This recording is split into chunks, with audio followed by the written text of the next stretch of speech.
느헤미야 1장 1절에서 3절 하나님 말씀 우리 한 목소리로 함께 읽도록 하겠습니다.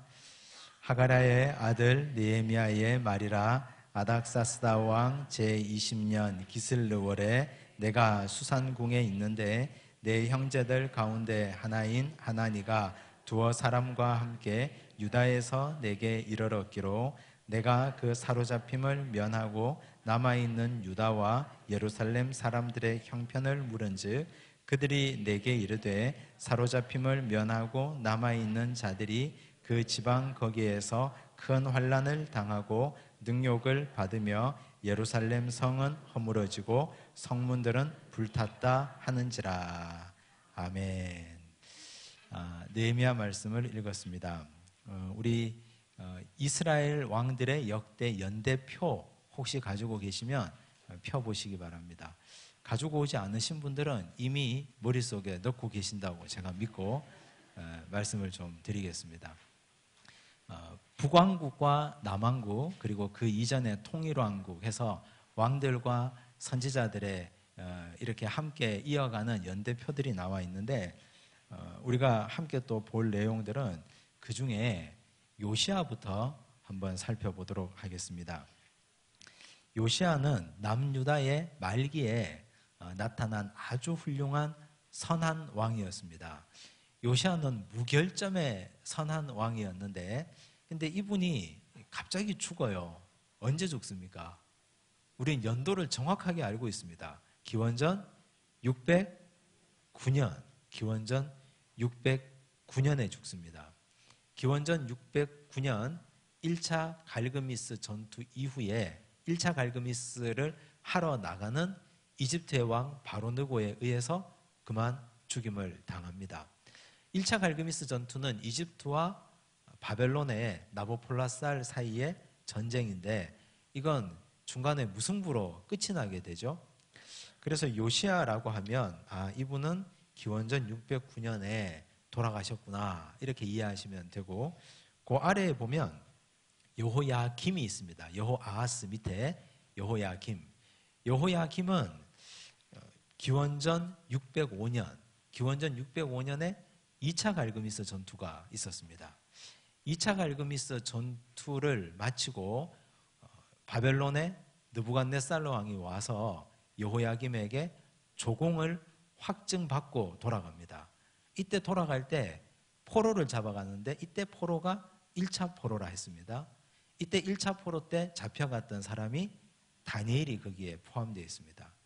그리고 그 아래에 보니까 여호야긴이 나옵니다. 여호야긴은 2차 침공입니다. 여호야긴 2차 침공, 기원전 597년이죠.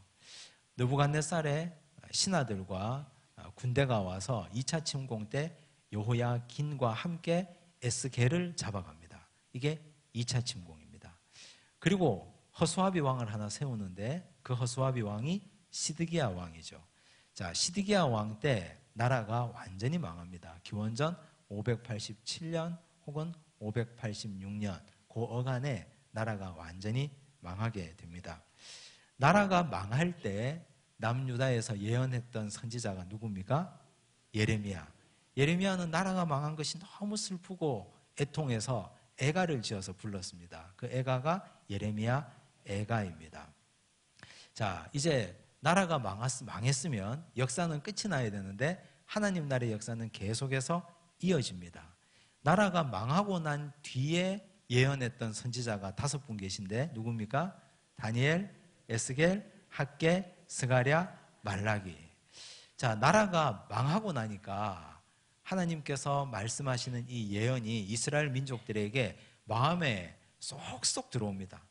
있을 땐 몰랐는데 망하고 나니까 얼마나 위대한 하나님의 역사가 크고 놀라운지 쏙쏙 들어옵니다. 다니엘이 느부갓네살 왕의 꿈을 해몽해 주죠. 자, 그 꿈도 가르쳐 주고 꿈의 내용도 알려줍니다. 그리고 그 꿈의 해몽도 해줍니다. 그 꿈의 핵심이 뭡니까? 뜨인 돌이 나타나서 철로 된 큰 나라를 부순다는 거죠. 그 뜨인 돌이 누굽니까? 인자, 예수 그리스도. 자, 그래서 뜨인 돌 환상을 다니엘이 가슴에 품고 이걸 나라가 망한 이후에 유대민족, 이스라엘 백성들에게 가르쳐 줍니다. 근데 예수 그리스도 혼자 있는 건 불가능하죠. 왜냐하면 하나님은 항상 인간과 동역하시니까. 에스겔의 환상에는 두 가지가 중요한데, 첫째가 마른 뼈 환상입니다. 예수의 위대한 군대가 될 마른 뼈들이 생기가 그 속에 들어가서 새롭게 일어나서 큰 군대가 되는 환상이 에스겔 37장에 나옵니다. 그래서 다니엘 환상과 에스겔서를 함께 보면 다니엘의 인자가 에스겔서의 큰 군대를 이끌고 나갑니다. 그들이 함께 다스리실 장소가 새로운 성전인데, 그 성전에서 흘러나온 물이 죽어가는 모든 바다의 생물까지 살리는 환상이 에스겔 47장에 나오는 내용입니다. 자, 거기까지 우리가 함께 다 숙지하고 계셔야 됩니다. 자, 이제 70년이 지났습니다. 포로 70년이 지나고 세상이 바뀌었습니다. 바벨론 치세가 페르시아 치세로 넘어가면서 고레스 왕이 칙령을 내려서 다 돌아가라 했습니다.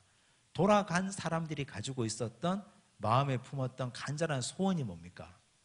성전 재건이죠. 자, 우리 교재 52쪽을 한번 보시면, 교재 52쪽에 이제 그 내용들이 나오죠. 자, 연대가 쭉 나오는데, 이들이 돌아갈 때 마음에 품었던 간절한 소원이 성전 재건, 불타는 성전 재건의 열망을 가지고 돌아갔습니다. 자, 그들이 돌아갔던 시기가 기원전 538년이에요. 이 538년의 시간 계산은 언제부터 하느냐? BC 605년 1차 포로 때부터 계산해서 거의 70년이 되는 시점을 잡은 겁니다. 그래서 기원전 538년에 포로가 귀환해서 돌아갔습니다. 그래서 1년이 지나서 기원전 537년부터 성전 공사를 재개합니다. 이게 어디에 나와 있습니까? 에스라의 기록에 나와 있습니다. 그런데 성전 재건 공사가 뜻대로 되던가요? 안 되던가요? 안 되죠. 방해를 합니다. 무지하게 방해를 합니다. 그래서 몇 년 동안 멈추었습니까? 17년 동안. 17년 동안 멈추었습니다. 에스라 4장을 보십시오. 에스라 4장 보시면 4장 24절,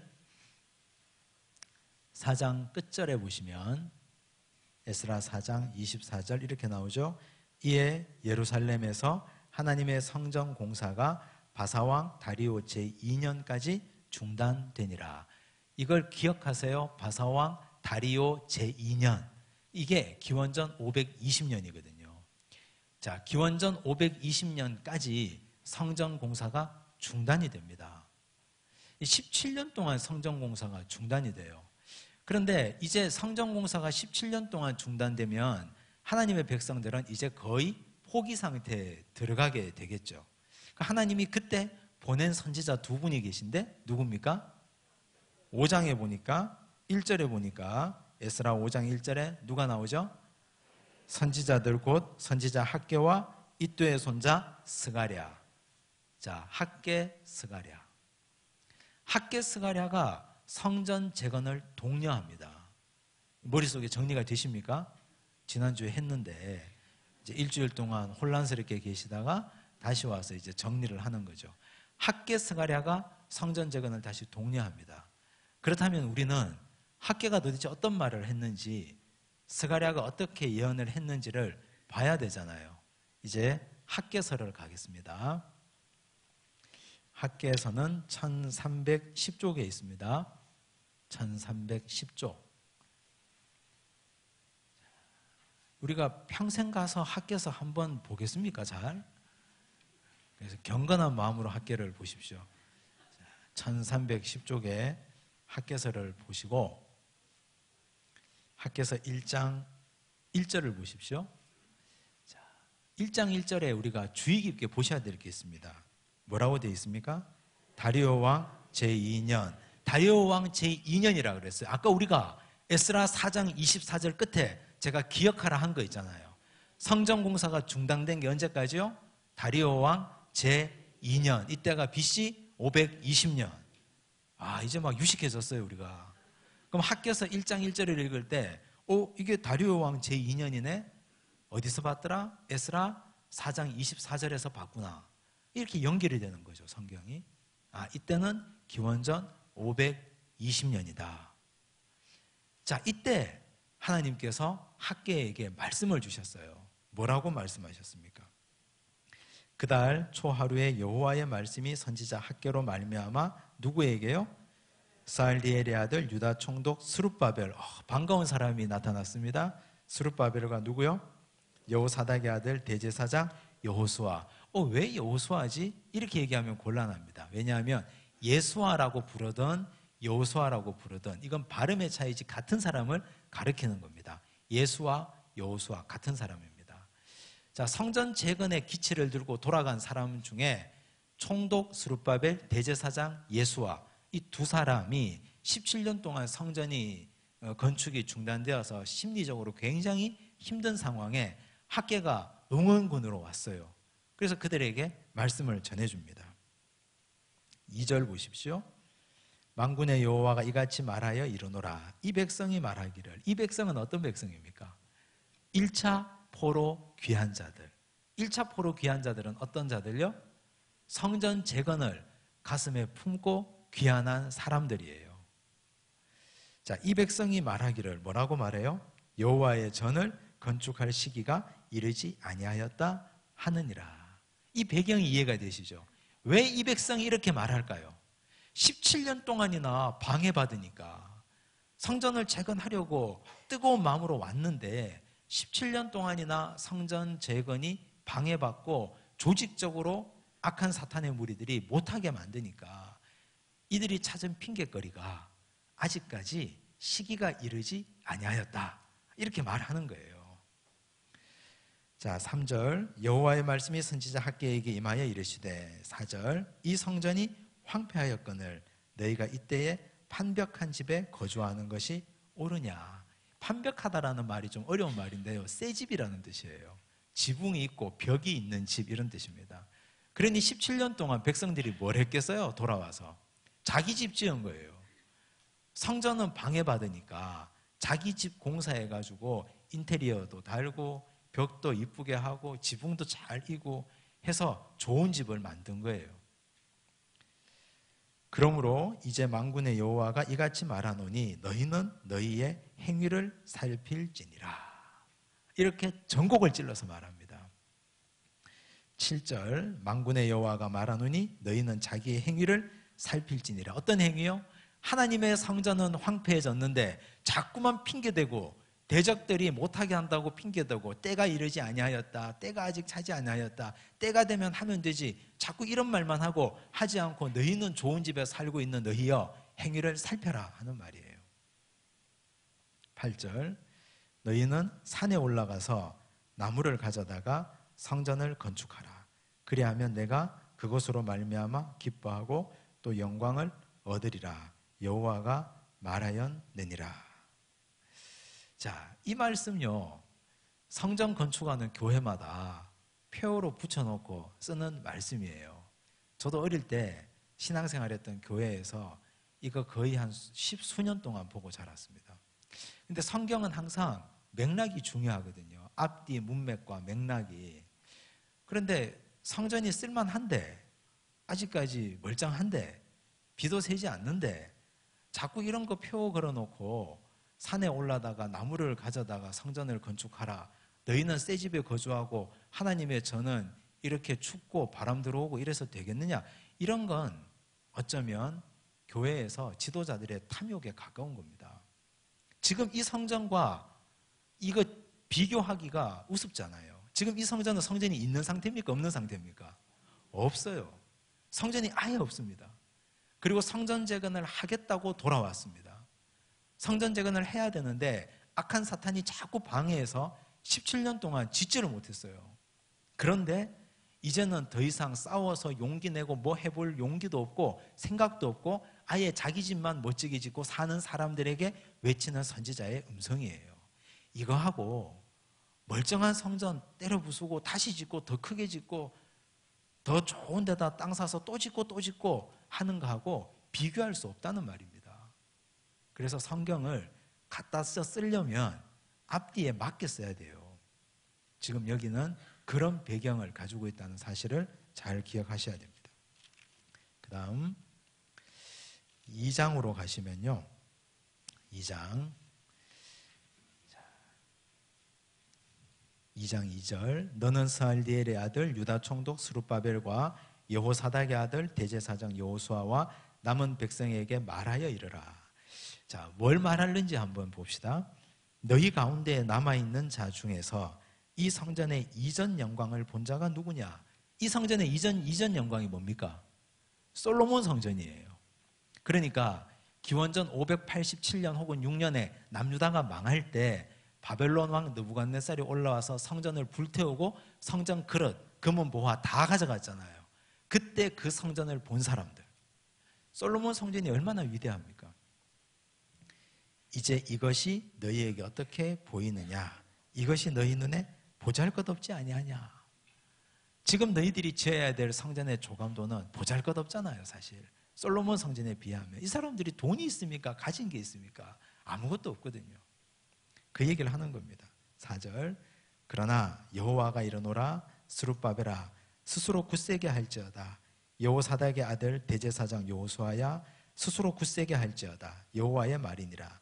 이 땅 모든 백성아, 스스로 굳세게 하여 일할지어다. 내가 너희와 함께하노라. 만군의 여호와의 말이니라. 아마 이런 의견들이 있었을 거예요. 우리가 멋지게 짓지 못할 바에야 짓지 말자. 옛날에 솔로몬 성전이 얼마나 위대했는데 이거 그냥 판잣집 같은 성전 지을 바에야 하지 말자. 그냥 집에서 예배드리고 짓지 말자. 이런 얘기들도 많았을 거예요. 그러니까 이런 얘기들이 얼마나 힘 빠지는 얘기입니까? 그러니까 굳세게 할지어다. 용기를 내라. 사람 보기에 보잘것없다 하더라도 하나님 보기에 그렇지 않다. 계속해서 보십시오. 7절, 또한 모든 나라를 진동시킬 것이며 모든 나라의 보배가 이르리니 내가 이 성전에 영광이 충만하게 하리라.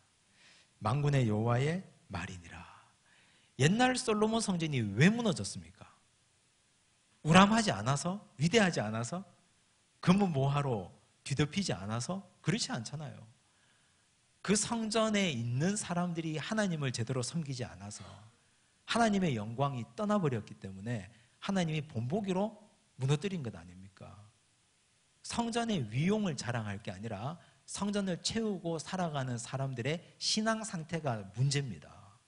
그래서 하나님이 내가 이 성전에 영광이 충만하게 하겠다 말씀하셨어요. 8절, 은도 내 것이요 금도 내 것이니라. 만군의 여호와의 말이니라.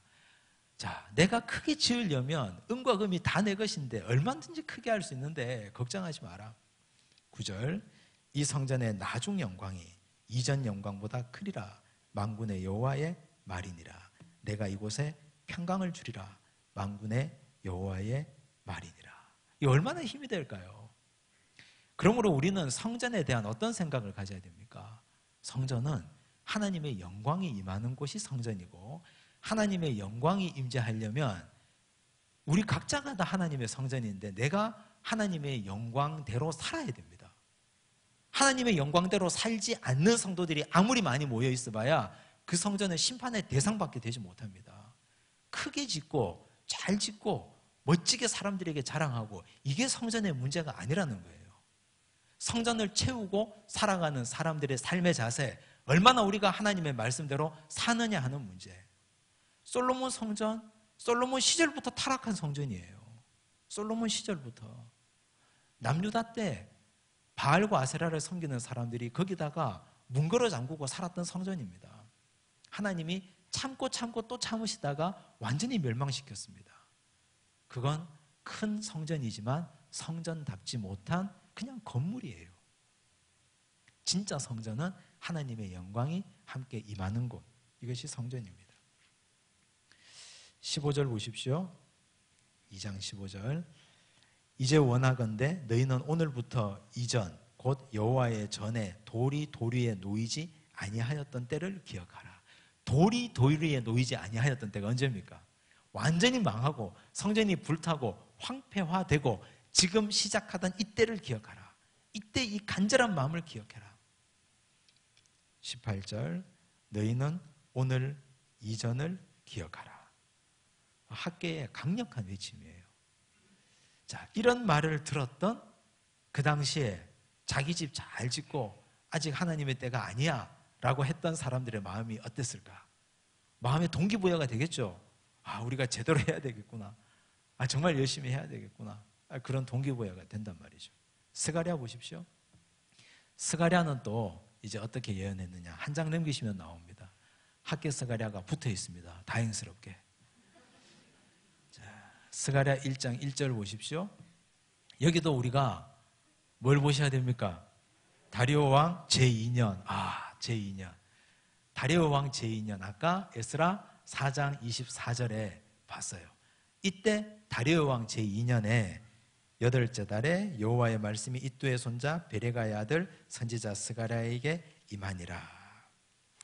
1장 16절 보십시오. 그러므로 여호와가 이처럼 말하노라. 내가 불쌍히 여김으로 예루살렘에 돌아왔은즉 내 집이 그 가운데에 건축되리니 예루살렘 위에 먹줄이 쳐지리라. 만군의 여호와의 말이니라. 내 집이 건축된다는 말이죠. 4장으로 하십시오.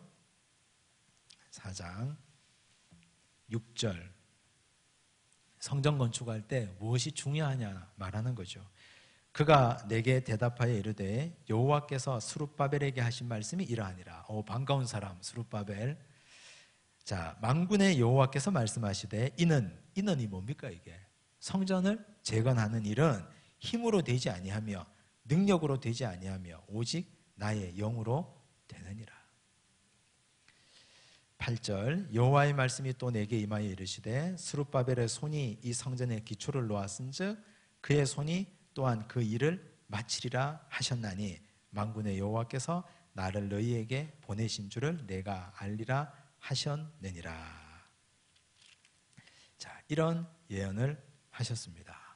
자, 이거 학개와 스가랴를 우리가 이제 머릿속에 넣고 계셔야 됩니다.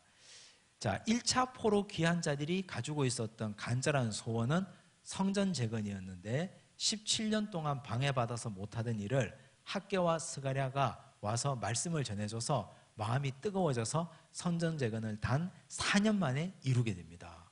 그 성전이 4년 만에 딱 건설이 돼요.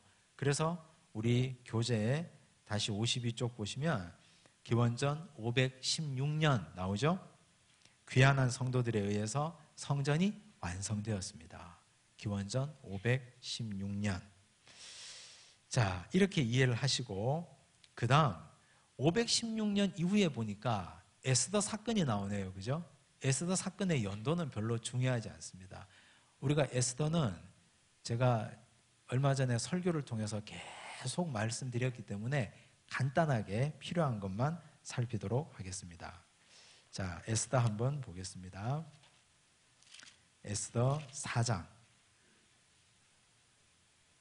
에스더서의 중요한 겁니다. 753쪽 4장을 가시면 에스더서의 내용과 진행되는 경과와 결론은 우리가 이미 다 안다고 전제를 하고 4장을 보겠습니다.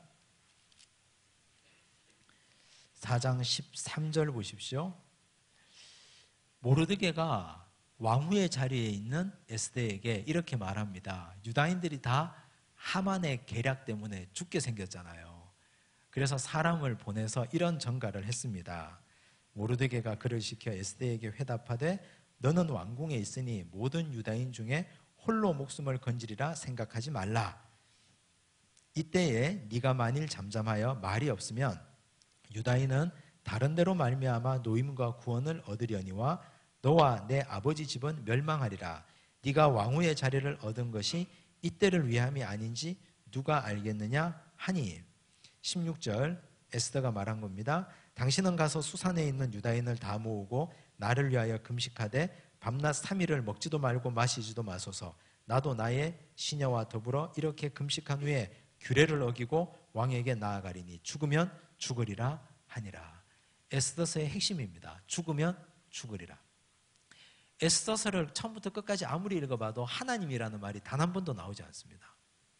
그러니까 이것이 주는 의미는 그 당시 페르시아 치하에서 살아야 했던, 숨죽이고 살아야 했던 유대인들의 비애와 슬픔을 나타냅니다. 그런데 모르드게를 보든지 에스더를 보든지 그 당시 유대인들을 보든지 이들은 누구보다도 훌륭한 신앙인들이었습니다.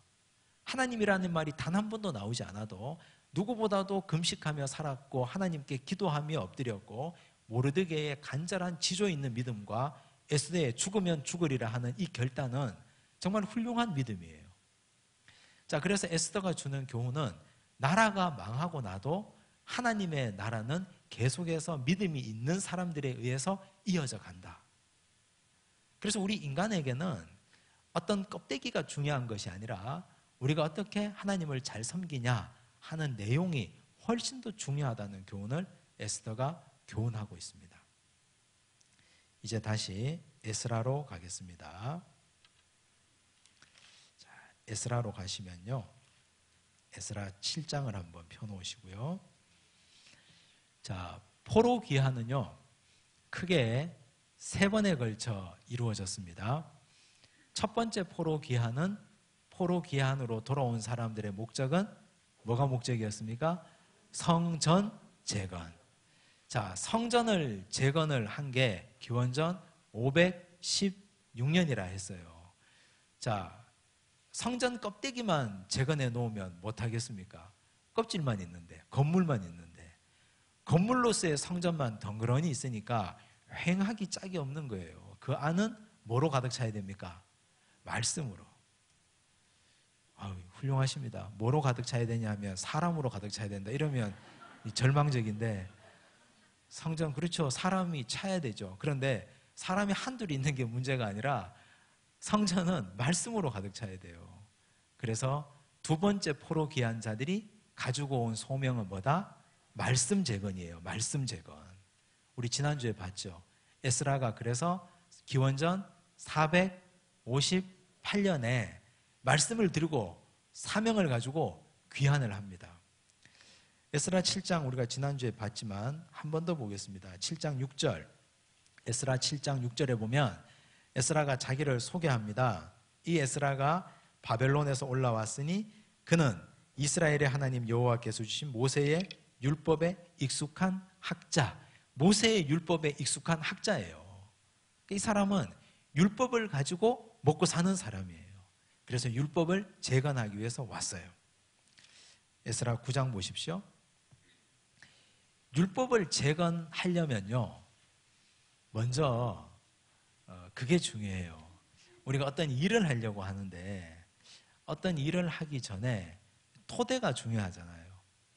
일을 하려고 하는데 전부 제각각이고 땅에서 농사를 지으려고 하는데도 잡초가 나 있으면 어떻게 됩니까? 농사를 지을 수 없잖아요. 땅을 개간해야 됩니다. 땅을 파서 해치고 잡초를 다 제거하고, 그리고 땅의 지력을 다 북돋운 다음에 그 다음 씨 뿌리기를 해야 되잖아요. 무작정 씨를 뿌릴 수 없지 않습니까? 그래서 에스라가 돌아와서 이 민족의 영적 상태를 살폈습니다. 기원전 516년에 성전을 재건했으니까 성전 재건 이후에 신앙 상태가 어떤지를 살폈어요. 어떻습니까? 9장 1절을 보십시오. 이 일 후에 방백들이 내게 나와 이르되, 조사를 한 사람들이, 방백들이 에스라에게 보고하는 장면이에요. 이스라엘 백성과 제사장들과 레위 사람들이 이 땅 백성들에게서 떠나지 아니하고 가나안 사람들과 헷 사람들과 브리스 사람들과 여부스 사람들과 암몬 사람들과 모압 사람들과 애굽 사람들과 아모리 사람들의 가증한 일을 행하여 이 땅의 영적 상태가 성전만 덩그러니 세워졌고 지금 엉망이라는 내용이죠. 그 중에 가장 심각한 문제가 뭡니까? 2절. 그들의 딸을 맞이하여 아내와 며느리로 삼아 거룩한 자손이 그 지방 사람들과 서로 섞이게 하는데 방백들과 고관들이 이 죄에 더욱 어뜸이 되었다 하는지라. 이걸 에스라가 보고받았어요. 이런 보고를 받고 여기에 말씀을 뿌릴 수 있는 환경이 안 된다는 사실을 깨달았던 거예요. 에스라가 느끼는 절망 보십시오. 3절. 내가 이 일을 듣고 속옷과 겉옷을 찢고, 그럼 뭐가 남았어요? 겉옷과 속옷 다 찢으면. 아무튼 그렇게 지금 표현을 한 겁니다. 머리털과 수염을 뜯으며 기가 막혀 앉으니. 이 사람은 굉장히 율법적인 사람이거든요. 그래서 이걸 도대체 듣고 나서 참담해서 견딜 수가 없는 표현입니다. 자, 4절. 이에 이스라엘의 하나님의 말씀으로 말미암아 떠는 자가 사로잡혔던 이 사람들의 죄 때문에 다 내게로 모여오더라. 내가 저녁 제사 드릴 때까지 기가 막혀 앉았더니 저녁 제사 드릴 때에 내가 근심 중에 일어나서 속옷과 겉옷을 찢은 채 무릎을 꿇고 나의 하나님 여호와를 향하여 손을 들고, 그 다음 유명한 구절입니다. 6절 함께 읽겠습니다. 말하기를 나의 하나님이여 내가 부끄럽고 낯이 뜨거워서 감히 나의 하나님을 향하여 얼굴을 들지 못하오니 이는 우리 죄악이 많아 정수리에 넘치고 우리 허물이 커서 하늘에 미침이니이다. 자, 이렇게 회개를 했어요. 회개하고 에스라가 내린 명령이 있습니다. 10장으로 갑니다. 10장 10절에서 12절 보십시오. 제사장 에스라가 일어나 그들에게 이르되, 백성들을 다 모은 거예요. 전부 다 집합시켰어요. 너희가 범죄하여 이방 여자를 아내로 삼아 이스라엘의 죄를 더하게 하였으니 이제 너희 조상들의 하나님 앞에서 죄를 자복하고 그의 뜻대로 행하여 그 지방 사람들과 이방 여인을 끊어버리라 하니, 다 내쫓으래요. 전부 다 끊어버려라. 모든 회중이 큰 소리로 대답하여 이르되 당신의 말씀대로 우리가 마땅히 행할 것이니이다. 그런데 했을까요? 못했을까요? 한 사람도 있을 테고 안 한 사람도 있고 못한 사람도 있습니다. 그래서 에스라가 얼마나 집요한 사람이냐. 17절 보십시오. 이렇게 시켜놓고 하겠다고 결단했잖아요. 그리고 시간이 지났어요. 다시 조사합니다. 첫째 달 초하루에 이르러 이방 여인을 아내로 맞이한 자의 일 조사하기를 마치니라. 명단을 다 조사를 했어요. 제사장의 무리 중에 이방 여인을 아내로 맞이한 자는 해서 이름을 방을 붙였습니다. 그리고 오고 올 모든 인류에게 이 사람들의 이름을 성경에다가 이렇게 기록해가지고 우리도 지금 읽게 만들어버렸어요. 제사장의 무리 중에 이방 여인 중에 아내를 맞이한 자들, 이렇게 쭉 전부 다 그 사람들 이름이에요. 44절을 보세요. 이 상은 모두 이방 여인을 아내로 맞이한 자라. 그 중에는 자녀를 낳은 여인도 있었더라. 무서운 사람이에요, 이분이. 이 역사는 펜을 가진 사람이 어떻게 쓰느냐에 따라서 결정되는 것 아닙니까? 후세 우리야 뭐 이것만 보고 아니까. 그 에스라스를 보면서 우리가 마음에 새겨야 될 것은 뭐냐? 에스라 2장이나 뭐 이런 데 가보면요, 처음에 포로 귀환한 자들이 성전을 재건하겠다고 온 사람들의 명단이 있어요. 그 명단을 에스라가 다 찾아다니며 조사해서 적었거든요. 그런데 에스라 10장에 오니까 이방 여인을 아내로 맞이한 제사장들의 이름을 기록해뒀어요. 일반 평민들은 적지도 않아요. 제사장들, 너희들 지도자들인데 이렇게 해서 되느냐? 제사장들의 이름을 다 기록했어요.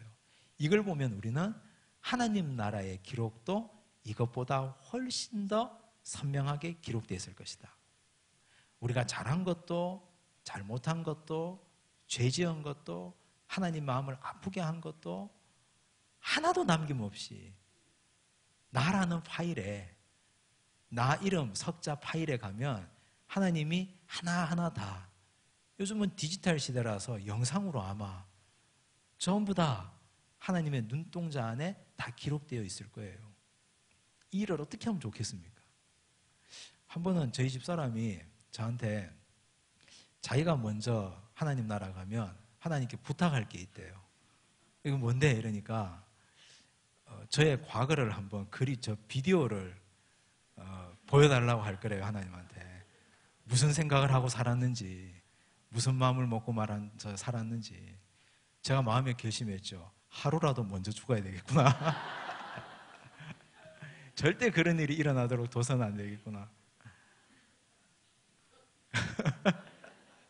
다들 같은 생각 아니에요? 자, 이게 에스라서는 사람 이름을 이렇게 하나하나 조사해서 다 적어뒀어요. 에스라서가 우리에게 주는 교훈입니다.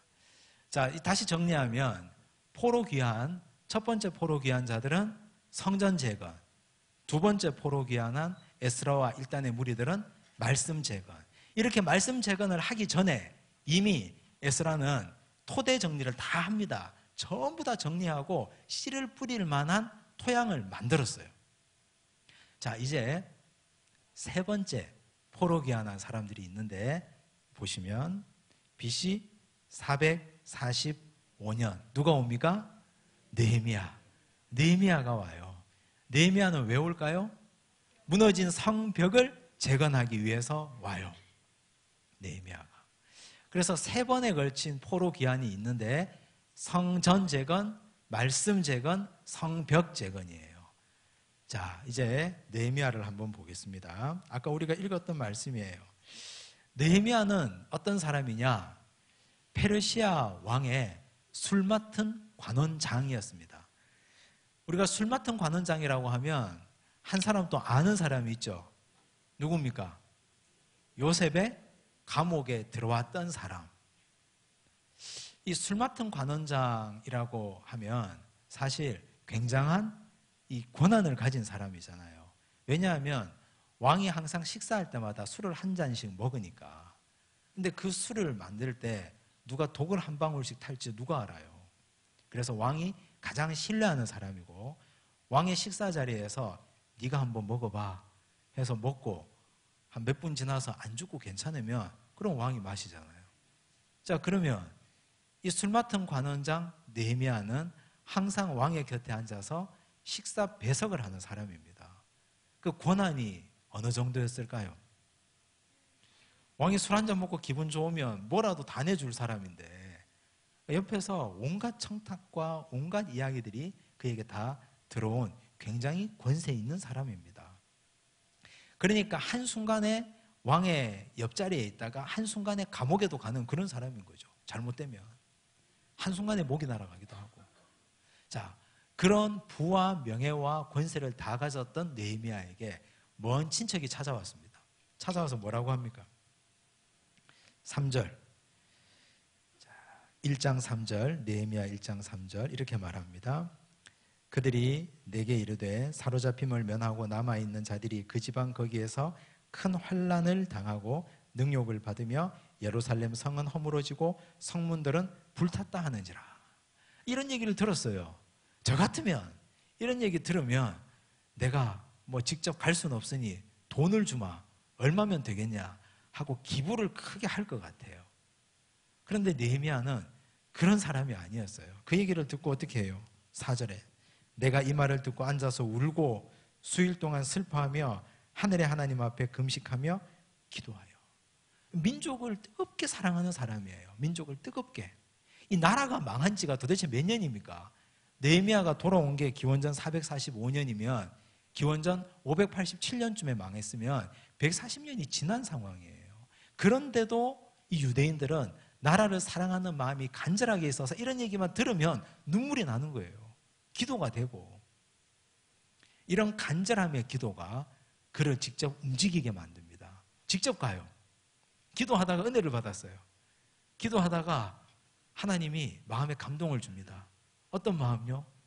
네가 가라 하는 마음을 줘요. 자기가 가는 거예요, 이제. 직접. 자, 직접 느헤미야가 간 것이 느헤미야 이야기입니다. 자, 여기 보시면 느헤미야가 가서 사역한 내용들이 나오는데요. 5장을 한번 보십시오. 자, 느헤미야의 사역을 보면 5장에 자기 사역을 정리를 해요. 이렇게 정리합니다. 5장 14절 또한 유다 땅 총독으로 세움을 받은 때 곧 아닥사스다 왕 제20년부터 이때는 자기가 처음으로 아닥사스다의 곁을 떠나서 예루살렘으로 성벽 재건을 위해서 온 시기거든요. 그때부터 시작해서 제32년까지 12년 동안 왕의 곁을 떠나서 그 자리에 총독으로 재직하고 있었어요. 그 시기 동안 나와 내 형제들이 총독의 녹을 먹지 아니하였느니라. 월급 받지 않았다는 말이에요. 돈 받지 않고 일했다는 말입니다. 물론 이 사람은 먹고 살 만한 재력이 충분한 사람입니다. 그런데 그렇다고 물질에 욕심 없는 사람이 있습니까? 아무리 금고에 돈이 많아도 더 가지고 싶은 것이 사람 마음인데 이 사람은 전혀 그렇게 하지 않았어요. 자, 6장 15절 보십시오. 성벽 공사가 얼마 만에 끝났습니까? 52일 만인 엘루럴 25일에 끝남에. 성벽 공사는 생각보다 빨리 끝났어요. 52일 만에 성벽 공사가 끝났습니다. 그런데 이제 어떤 일이 벌어지느냐? 8장 보십시오. 8장 보시면 8장에 누가 등장하냐 하면요, 반가운 사람이 등장해요. 누가 등장해요? 에스라가 등장해요. 우리가 에스라서에서 에스라가 말씀 재건을 위해서 사명을 갖고 왔다 했잖아요. 근데 말씀을 당장 재건했습니까? 못했습니까? 못했죠. 영적 상태가 엉망이니까. 이거 잡초 뽑는다고 시간이 좀 걸렸어요. 그리고 느헤미야가 왔어요. 느헤미야가 와서 믿음 좋은 총독 느헤미야가 왔단 말이죠. 느헤미야가 와서 성벽을 재건했습니다. 느헤미야와 에스라가 의기투합했습니다. 백성들을 수문 앞 광장에 다 모았습니다. 8장 1절 이스라엘 자손이 자기들의 성읍에 거주하였더니 7째 달에 이르러 모든 백성이 일제히 수문 앞 광장에 모였습니다. 학사 에스라에게 여호와께서 이스라엘에게 명령하신 모세의 율법책을 가져오기를 청하매 7째 달 초하루에 제사장 에스라가 율법책을 가지고 회중 앞 곧 남자나 여자나 알아들을 만한 모든 사람 앞에 이르러 수문 앞 광장에서 새벽부터 정오까지 남자나 여자나 알아들을 만한 모든 사람 앞에서 읽음에 뭇 백성이 그 율법책에 귀를 기울였습니다. 5절 보십시오. 에스라가 모든 백성 위에 서서 그들을 목전에 책을 펴니 책을 펼 때 모든 백성이 일어서니라. 말씀에 대한 존중, 말씀에 대한 열망, 갈망들이 이 사람에게 잘 나와 있습니다. 자, 8절 보십시오. 하나님의 율법책을 낭독하고 그 뜻을 해석하여 백성에게 그 낭독한 것을 다 깨닫게 하니 백성이 율법의 말씀을 듣고 다 우는지라. 진짜 에스라가 바랬던 게 이거거든요. 에스라가 바랬던 게 이제 이 소원이 이루어진 거예요. 에스라가 언제 도착했어요? 기원전 458년에 왔잖아요. 그런데 느헤미야가 BC 445년에 옵니다. 13년이 지나서야 이 소원이 이루어진 거예요. 그럼 상상해 보십시오. 13년 동안 에스라는 뭘 하고 있었을까? 말씀에 씨를 뿌리기 위해서 토대 정리를 한 거예요. 잡초 제거하고 이방 결혼한 사람들 다 갈라놓고 벽보에다가 붙여가지고 제사장 중에 이방 결혼한 사람 이름 쓰고 그거 하지 말라고 찾아가가지고 다 혼내고 그걸 13년 동안 한 거예요. 지독한 사람이에요, 이 사람이. 그렇게 해서 땅을 개간하고 그 다음에 믿을 만한 사람 느헤미야가 와서 함께 의기투합해서 초막절 잔치 때 말씀을 전해서 백성들이 거기서 은혜를 받는 거예요. 은혜를. 자, 그리고 나서 초막절 잔치가 일어났습니다. 이것이 느헤미야 이야기입니다. 자, 우리가 여기까지 오늘 공부를 했습니다. 정리가 되십니까? 자, 좀 복잡했습니까? 자, 우리가 기원전 609년부터 시작해서 기원전 445년까지를 쉼없이 달려갔는데 집에 가셔서 옆 사람하고 아무나 붙들고 이런 얘기를 계속 하시고 또 하셔서 머릿속에 정리하시고 그리고 다음 주에 오시기 바랍니다. 다음 주에는 말라기 하나가 남았거든요.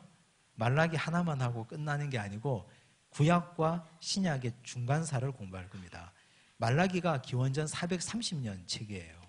기원전 430년부터 예수께서 오신 시기까지 430년이 넘는 기간 동안은 빈 기간이에요. 성경에 기록이 없습니다. 이걸 신구약 중간사라 합니다. 사실 우리가 신구약 중간사는 신약 공부할 때 첫 시간에 공부를 했습니다. 그때는 뭣도 모르고 그냥 들었을 텐데 이제 구약이 끝나고 다시 신약으로 넘어가는 시점에 이런 중간사가 있었구나. 우리 예수께서는 이런 배경에 오셨구나. 이 내용을 다음 주에 함께 공부하도록 하겠습니다. 기도하고 마치겠습니다. 하나님 은혜 감사합니다. 오늘 우리에게 귀한 말씀 주시고 깨닫게 하시고 은혜 주셔서 감사합니다.